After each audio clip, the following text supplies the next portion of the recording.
D'état.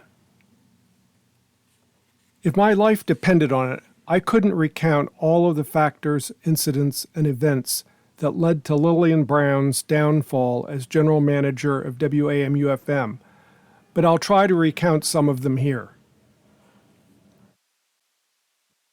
As you can probably tell from the foregoing, leadership and radio management were not Lillian Brown's strong suits. She was often out, away from the office whenever, it seemed, she was most needed. Her networking with associates, applying Eric Severide's makeup for his commentary portions of the CBS Evening News, and various other activities usually took priority over the responsibilities of running a full-powered public educational FM radio station.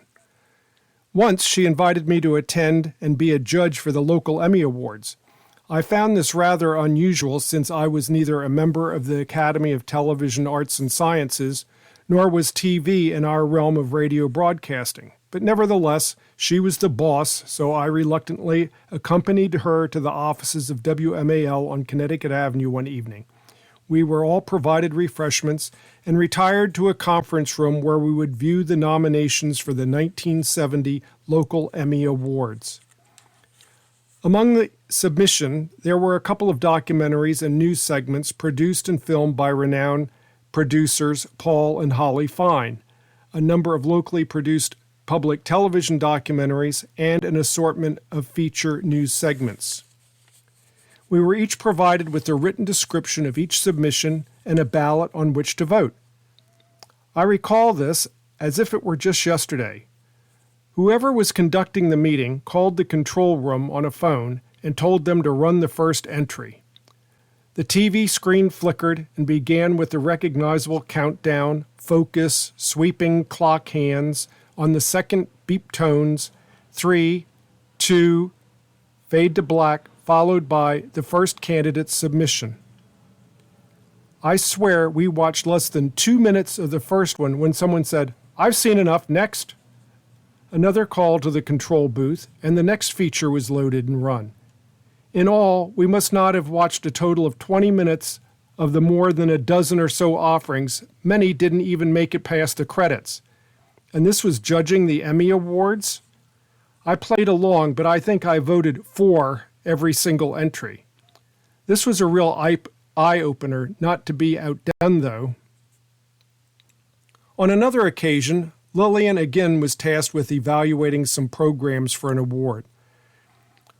We set her up in her office with a Wallensack, which is kind of an idiot-proof tape machine, so she could listen to and judge each submission on her own time, at her leisure, at her desk. Lillian's office was the first large office to the left just inside the lobby of the broadcast center.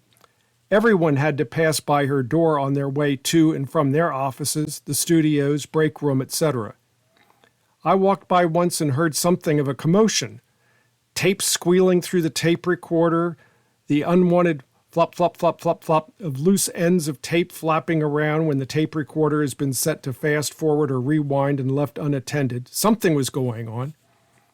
I believe I recall going and getting Jean Wallace, Potter, and Susan Harmon, and probably Irma Ondal as well, too, saying, "You have got to see this." We all found some excuse to walk past or into Lillian's office, and there she was on the floor. Piles of audio tapes surrounding her, with an empty tape reel on a pencil attempting to rewind the rat's nest of tape that had spilled off the reels. In a final, frustrated move, she picked up the pile of tape, both reels, and dumped them all in her trash can. She then sat down and proceeded to complete the evaluation form for the program she was judging, but had never listened to. Speaking of awards, WAMU-FM was the recipient of an Emmy Award itself, unusual for a radio station since the awards are geared towards television.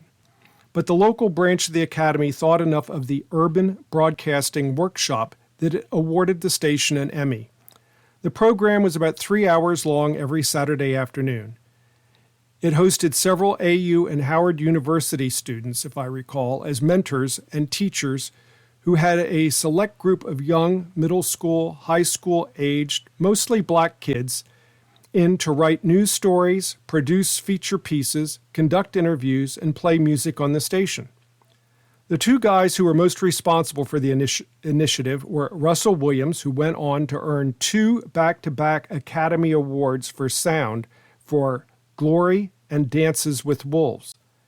And the other was Gerald Lee, an AU law student who, last I heard, was a federal court judge for the Third Circuit in Alexandria. They took responsibility for the kids, the program's content, and for observing accepted broadcast standards and practices. The Urban Broadcasting Workshop, in fact, may have grown out of another project, or perhaps WAMU just had the radio side of the program, I don't recall. But I distinctly remember Lillian running around early one Monday morning complaining, "We can't have all these kids running around the station here on Saturdays." Apparently, she had dropped by the station unannounced, had absolutely no idea what was going on, not to mention what was even being broadcast over her airwaves, and actually thought for a moment that radicals had taken over the station. You need to get out more, Lillian.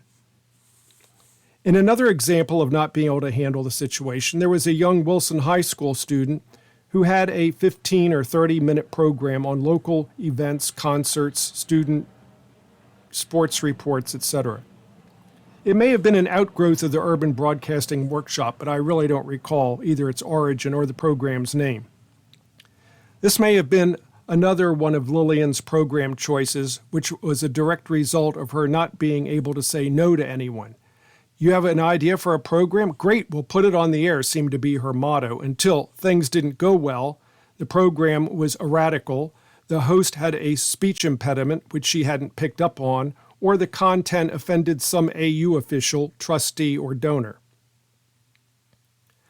Whatever this kid's offense, I remember Lillian claiming a meeting to which she was late and ordered Jean or Susan or anyone to fire that kid. I've got a meeting to attend, without any information, background, or facts as to why she wanted the program terminated.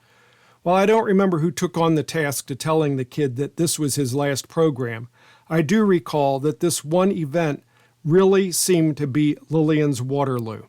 It was used in several settings as an example of her inability to manage or govern the station.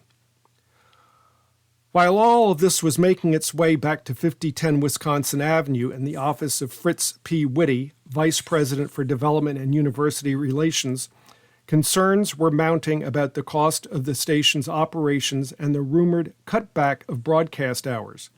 If I recall, the station was now operating about 18 hours a day, from about 7 a.m. until 1 a.m., with a rather robust schedule, not just the sound of flushing toilets. It's difficult to recall the perfect storm that was emerging, but it seems that something was happening between commercial station WGMS and NPR information classic station WETA-FM. While WETA focused on classical music, WAMU-FM was far more eclectic: classic, rock, bluegrass, folk, jazz, news, and information. WETA was also an 18-hour-per-day operation.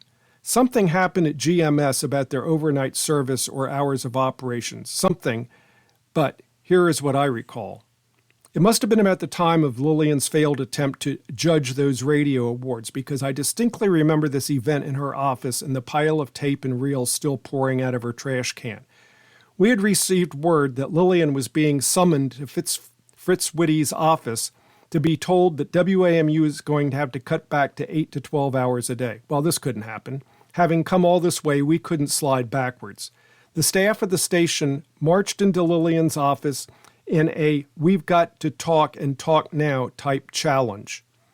I remember the conservative, crew-cut Alex Hendrickson was there. To this day, I can picture him sitting on the floor between Lillian's desk and her door, his knees pulled up to his chin. Someone must have taken the lead and said,